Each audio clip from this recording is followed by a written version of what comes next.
Hi hello welcome to Roja's Eduplus channel. ఈరోజు మనం విశారద ఉత్తరార్ధలోని సూర్యోదయ గైడ్లో మయోపియా అనేటువంటి ఎస్సే గురించి చూద్దాం. ఇది ఒక ఏకాంకి నాటకం. ప్రస్తావన. ఇస్కే లేఖక్ హే శ్రీ ఉదయ్ శంకర్ భట్. ఈ మయోపియా అనేటువంటి ఏకాంకిని రచించింది ఉదయ్ శంకర్ భట్ గారు. इन्होंने कई बड़े नाटक और अनेक प्रकार के एकांकी की नाटक भी लिखे हैं. ఈయన అనేక రకాలైనటువంటి నాటకాల్ని ఏకాంకిల్ని రచించారన్నమాట. ఇంకా చిత్తరంజన్ దాస్ నాటక్ బహుత్ లోకప్రియ హువా హే. ఈయన రచించినటువంటి చిత్తరంజన్ దాస్ అనేటువంటి నాటకము చాలా జనాదరణ పొందినది.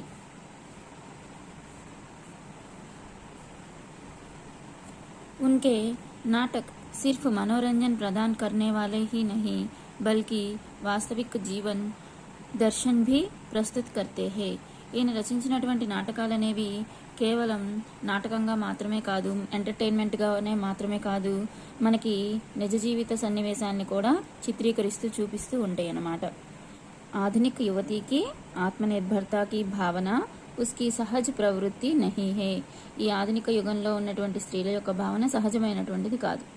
యువక కే ప్రతి ఉస్కా ఉదాసీన్ భావ్ घृణ और द्वेष तो उसकी विकृत है మానసిక రోగ్ హే. యువకుల పట్ల ఆ స్త్రీ ప్రతి స్త్రీకి అంటే ఇప్పుడు ఆధునిక యుగంలో ఉన్నటువంటి స్త్రీలకి ఉన్నటువంటి ఉదాసీన భావము అంటే విరక్తి, घृణ అంటే ద్వేషము, और దూష్ అంటే ద్వేషించే స్వభావము, దూషించే స్వభావము, ఇవన్నీ ఎలా ఉన్నాయంట ఇప్పుడు ఉన్నటువంటి ఆధునిక స్త్రీలలో ఇది ఒక మానసిక రోగంగా ఉంది. वह पुरुष से विद्रोह करके अपने जीवन को सुखमय नहीं बन सकती. పురుషుడికి ద్రోహం చేసి తన యొక్క జీవితాన్ని సుఖమయం చేసుకుంటుందా అంటే చేసుకోలేదు.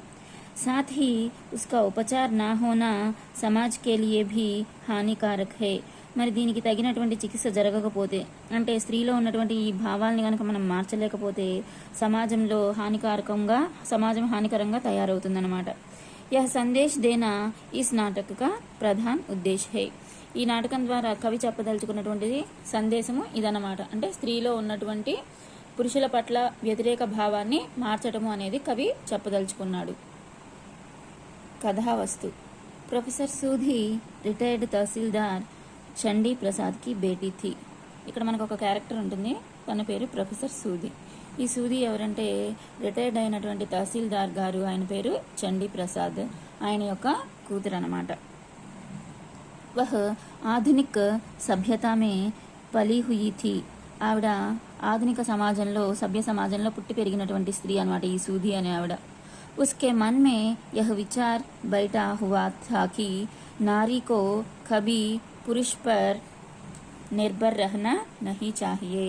ఈవిడ మనసులో ఉన్నటువంటి ఆలోచన ఏంటంట, ఎప్పుడూ కూడా స్త్రీ అనే ఆవిడ పురుషుల మీద డిపెండ్ అయ్యి ఉండకూడదు, ఎప్పుడు తన కాళ్ళ మీద తనే నిలబడి ఉండాలి అనేటువంటి ఆలోచనలు కలిగినటువంటి స్త్రీ సూది అనమాట. ఉసే హమేషా ఆత్మనిర్భర్ హోనా చాహియే. స్త్రీ అనే ఆవిడ ఎప్పుడూ కూడా ఆత్మనిర్భరం కలిగి ఉండాలి, అంటే సెల్ఫ్ రిలయంట్, తన మీద తనే డిపెండ్ అయ్యి ఇంకొకరి మీద డిపెండ్ అవ్వకుండా ఉండేలాగా ఉండాలన్నమాట. इसलिए वह विवाह को एक बंधन मानकर उसमें पड़ना नहीं चाहती थी. కాబట్టి ఇటువంటి ఆలోచనలు ఉన్నటువంటి అమ్మాయి వివాహము అనేటువంటి బంధంలో చిక్కుకోకూడదు అని అనుకుంటుంది. उसके पिता ने चाहा कि उसका ब्याह तारक नामक एक सुयोग्य युवक से हो जाया. వాళ్ళ నాన్నగారు అనుకుంటారు ఏమని, ఈ అమ్మాయి యొక్క వివాహాన్ని తారక్ అనేటువంటి ఒక సుయోగ్యుడైనటువంటి యువకుడితో చేయాలి అని అనుకుంటాడు. लेकिन सूधी ने अपने हट पर अटल रहकर उसकी बात टाल दी. కానీ సూధి మాత్రము తన యొక్క పంతంతో, తన యొక్క మనసులో అనుకున్నటువంటి దృఢ సంకల్పంతో వాళ్ళ నాన్నగారు చెప్పినటువంటి సంబంధాన్ని చేసుకోకుండా నిర్లక్ష్యం చేస్తుంది. తారక్ కి షాదీ దూసరీ లడ్కీ సే హో గయి. తారక్ పెళ్లి ఇంకో అమ్మాయితోటి జరిగిపోతుంది. వహ్ ఏక్ బడే కంపెనీ కా మేనేజర్ బి హో గయా. ఆయన వేరే కంపెనీకి మేనేజర్ కూడా అయిపోతాడనమాట. जीवन की सुख सुविधाओं के साथ एक सुंदर सुशील नारी भी उसे पत्नी के रूप में मिला. ఈ తారక్కి తను సూది ఒప్పుకోదు కదా పెళ్లి చేసుకోవడానికి. అప్పుడు వేరే అమ్మాయిని చేసుకుంటాడు. జీవితంలో తనకి చాలా చక్కగా అందమైనటువంటి గుణవంతురాలైనటువంటి భార్య లభిస్తుందన్నమాట. ఇస్లియే ఉస్కా గృహస్థ జీవన్ సుఖ్ ఔర్ శాంతి పూర్ణత. ఈ విధంగా తన యొక్క గృహస్థ జీవనం, తారక్ యొక్క గృహస్థ జీవనము సుఖమయంగా చాలా శాంతిపూర్వకంగా ఉందన్నమాట.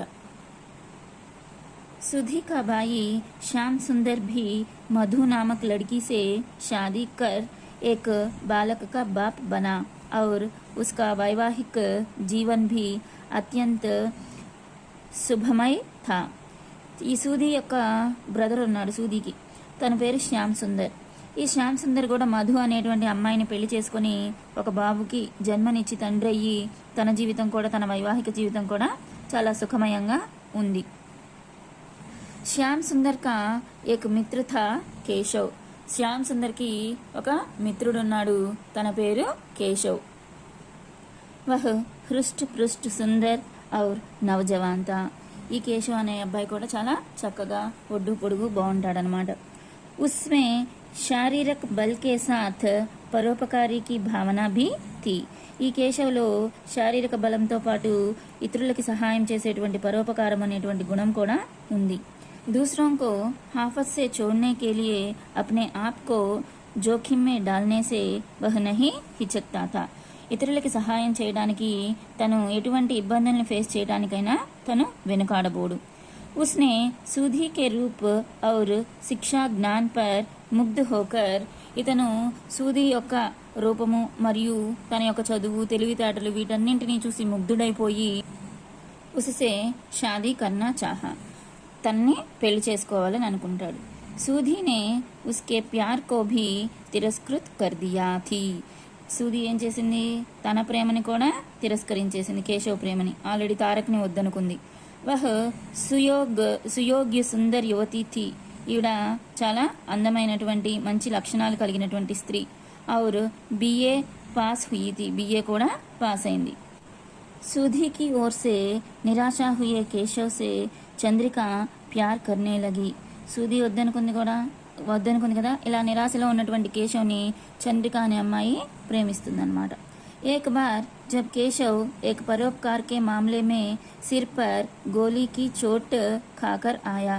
ఒకసారి కేశవ్ ఇతరులకి హెల్ప్ చేసేటువంటి సందర్భంలో తలకి గాయమైందన్నమాట. గోలీ కి చోట్ కాకర్ ఆయా, తలకి దెబ్బ తగిలింది, గాయమైంది. Thumb చంద్రికానే ఉస్కా ఉపచార్ Kia. అప్పుడు చంద్రిక తనకి సేవలు చేస్తుంది. సూదితో సిర్ఫ్ దేఖ్తి రహ్ గయి. ఈ సూది మాత్రము చూస్తూ నిలబడిపోయింది, ఏం చేయకుండా తనకి. తారక్ ఔర్ శ్యామ్ సుందర్ కే సుఖమై వైవాహిక జీవన్ కా ప్రభావ్ సూది పర్ పడ్నే లగా. ఇప్పుడు నెమ్మదిగా తారక్ మరియు తన బ్రదర్ అయినటువంటి శ్యామ్ సుందర్ యొక్క సుఖమయ వైవాహిక జీవితము సూది మీద ప్రభావం చూపిస్తూ ఉందన్నమాట. వివాహ సంబంధి ఉస్కి ధారణాయే భీ బదల్నే లగి. వివాహానికి సంబంధించినటువంటి తన యొక్క ఆలోచనలు కూడా మారుతూ వస్తున్నాయి. अब केशव के रूप, गुण, साहस और परोपकारी स्वभाव ने उसके मन में प्यार का बीज बो दिया. ఇప్పుడు కేశవ్ రూపంలో అతని యొక్క మంచితనము, అతని యొక్క మనస్సు ఇవన్నీ కూడా నచ్చి, అతను ఇతరులకి హెల్ప్ చేసేటువంటి విధానము, లక్షణాలు ఇవన్నీ కూడా ఆవిడికి నచ్చి తన మనసులో ప్రేమ బీజం పడిందనమాట. ఉస్కా మన్ కేశవ్ కేలియే తరస్నే లగా. తన యొక్క మనసు ఇప్పుడు కేశవ్ గురించి ఆలోచించడం మొదలుపెట్టింది. ఉస్నే కేశవ్ సే ప్రేమ్ వ్యక్త కర్కే పత్ని రూప్ మే అప్నే కో స్వీకార్ కర్నేకి ప్రార్థనాకి. ఇప్పుడు కేశవ్ దగ్గరికి వెళ్ళి తనని భార్యగా స్వీకరించమని రిక్వెస్ట్ చేస్తుంది. లేకిన్ అబ్ దేరీ బహుత్ హో చుకీ థీ. కానీ ఇప్పటికే చాలా ఆలస్యమైపోయింది. ఇస్కే పెహ్లే హీ కేశవ్ నే చంద్రికా సే షాదీ కర్నే కా ఇరాదా పక్కా కర్ లియా థా. దీనికి ముందే ఏమైంది, కేశవ్ చంద్రికాని పెళ్లి చేసుకోవడానికి సుముఖత వ్యక్తం చేస్తాడనమాట. ఇస్లియే ఉస్నే సూది కే ప్యార్ కి ఉపేక్ష కర్ది. ఈ కారణం చేత సూది ప్రేమని కేశవ్ తిరస్కరించాడు. సూది విశ్వాస్ హోకర్ మన్ మోసోస్కర్ రహ్ గయి. ఇంకా తను ఏమీ చేసేది లేక తనలోనే కోరికల్ని తన మనసులోనే అణుచుకొని నెమ్మదిగా అలాగా నిలబడిపోతుంది. ఆలోచన. इस नाटक में नाटककार ने एक सामाजिक प्रश्न को कथानक का आधार बनाया है. ఈ నాటకంలో కవి ఏం చేశాడు, సమాజంలో ఉన్నటువంటి దాన్ని ఒక కథ రూపంలో మనకి చూపించాడనమాట. आधुनिक शिक्षित नारी वैवाहिक जीवन से मुक्त रहना चाहती है. ఆధునిక యుగంలో స్త్రీలు ఎలా ఉంటున్నారు, వైవాహిక జీవితం నుంచి దూరంగా ఉండాలి అని కోరుకుంటున్నారు. उसे वह जीवन बंधन और मानसिक रोग समझाने लगी है. ఈ స్త్రీ ఏం చేస్తుంది, ఇప్పుడు ఈ వైవాహిక జీవితం అనేది తనకి ఒక అడ్డుగోడలాగా, అదొక బంధం అంటే కట్టేసినట్లుగా ఉండేటట్లుగా ఫీల్ అయిపోతూ ఉందన్నమాట. इस भावना के कारण उसे युवकों के प्रति उदासीन भाव या क्षेम उत्पन्न हो जाता है. ఈ కారణం చేత పురుషుల పట్ల తను ద్వేషభావాన్ని పెంచుకుంటూ ఉంది. आधुनिक नारी की यह भावना अपने आप में एक बड़ी प्रवंचन है. ఆధునికమైనటువంటి మహిళల్లో అంటే మోడర్న్ ఉమెన్లో ఇటువంటి ఆలోచనలు ఏం చేస్తున్నాయి, తమను తామే వంచుకునేలాగా చేస్తున్నాయి. यह उसकी विकृति यानी बढ़ता हुआ मानसिक रोग है. ఈ లక్షణాలన్నీ ఎలా ఉంటున్నాయి, తనలో వికృతమైన లేకపోతే చెడు ఆలోచనల్ని పెంచుతూ ఉన్నాయన్నమాట.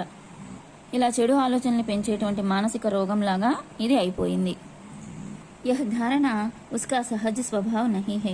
ఇటువంటి ఆలోచనలు స్త్రీలో సహజంగా ఉన్నటువంటివి కావు.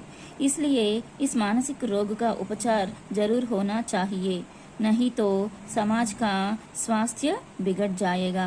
కాబట్టి స్త్రీలో ఉన్నటువంటి ఇటువంటి ఆలోచనలు మనం నాశనం చేయాలి, తుడిచివేసేయాలి, లేకపోతే సమాజం అనేది ఆరోగ్యంగా ఉండదు, పాడైపోతుంది.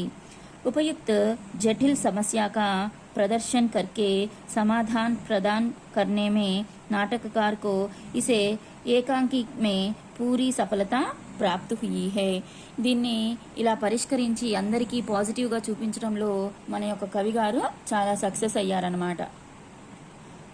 మయోపియా కా అర్థ హే షార్ట్ సైట్. మయోపియా యొక్క అర్థం ఏంటంటే షార్ట్ సైట్ అని అర్థం అనమాట. యానే తంగు దృష్టి. షార్ట్ సైట్ అంటే దూరంగా ఉన్నవి మనకి సరిగా కనిపించకపోవడాన్ని షార్ట్ సైట్ అని అంటాము. ఇక్కడ వివాహం గురించి కూడా స్త్రీకి ఆధునిక యుగంలో స్త్రీకి అవగాహన లేక తప్పుగా అవగాహన చేసుకుంటూ ఉందన్నమాట. అందుకే దాన్ని మయోపియా అని చెప్పారు. వివాహ ఔర్ పురుష్ కే ప్రతి ఆధునిక శిక్షిత్ నారీకా ధారణ్ అంటే ఈ వివాహము మరియు పురుషుల పట్ల ఆధునిక స్త్రీకి ఉన్నటువంటి ఆలోచనలన్నీ కూడా ఏక మయోపియా హీ హే, ఒక ఈ షార్ట్ సైట్తో సమానమే. యానే బుద్ధికి మయోపియా అంటే బుద్ధికి వచ్చినటువంటి షార్ట్ సైట్ అనమాట. ఇది అంటే దూరంగా ఉన్నటువంటి వాటిని అర్థం చేసుకోలేకపోవడం. इस तरह इस एकांकी का शीर्षक भी बड़ा उपयुक्त और साधक बना. ఈ విధంగా ఈ శీర్షికకి పెట్టినటువంటి ఈ ఏకాంకి నాటకానికి పెట్టినటువంటి టైటిల్ కూడా మయోపియా అనేది సార్థకమైందనమాట. నా వీడియోస్ కనుక మీకు నచ్చినట్లయితే లైక్ చేయండి, షేర్ చేయండి. మరిన్ని వీడియోస్ కోసం నా ఛానల్ని సబ్స్క్రైబ్ చేయండి.